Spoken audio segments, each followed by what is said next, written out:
নমস্কাৰ চৰকাৰী কৰ্মচাৰীসকললৈ এটি গুৰুত্বপূৰ্ণ খবৰ।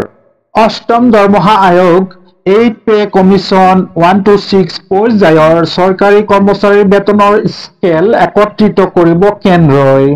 ৰাষ্ট্ৰীয় যুটীয়া পৰামৰ্শদাতা যন্ত্ৰ JCM কৰ্মচাৰী পৰিষদে অষ্টম কেন্দ্ৰীয় বেতন আয়োগ CPC-ৰ বাবে ৰেফাৰেন্সৰ চৰ্তাৱলী TOR-ৰ বাবে চৰকাৰী কৰ্মচাৰী আৰু পেন্সনধাৰীসকলৰ বাবে দৰমহাৰ গাঁথনি, ভাতাসমূহ আৰু সুবিধাসমূহত গুৰুত্বপূৰ্ণ পৰিৱৰ্তনৰ পোষকতা কৰি ইয়াৰ পৰামৰ্শ দাখিল কৰিছে।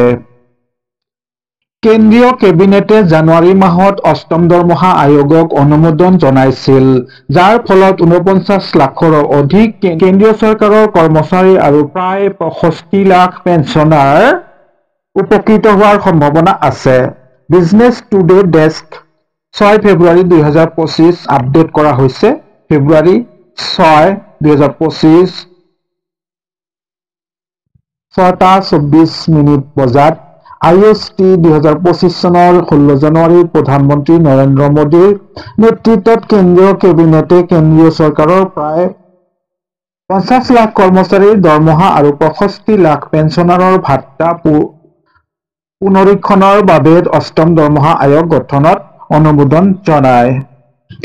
National Council of Joint Consultative Machinery JCM staff side চৰকাৰী কৰ্মচাৰী আৰু পেন্সনাৰসকলৰ বাবে দৰমহাৰ গাঁথনি, ভাত্তা আৰু সুবিধাসমূহৰ যথেষ্ট পৰিৱৰ্তনৰ পোষকতা কৰি অষ্টম কেন্দ্ৰীয় দৰমহা আয়োগৰ বাবে টাৰ্মছ অৱ ৰেফাৰেন্স TOR-ৰ বাবে পৰামৰ্শ দাখিল কৰিছে। এনেধৰণৰ খবৰসমূহ পাই থাকিবলৈ চেনেলটো ছাবস্ক্ৰাইব কৰি বেল আইকনটো ক্লিক কৰি ৰাখিব। ধন্যবাদ। জয় আই অসম।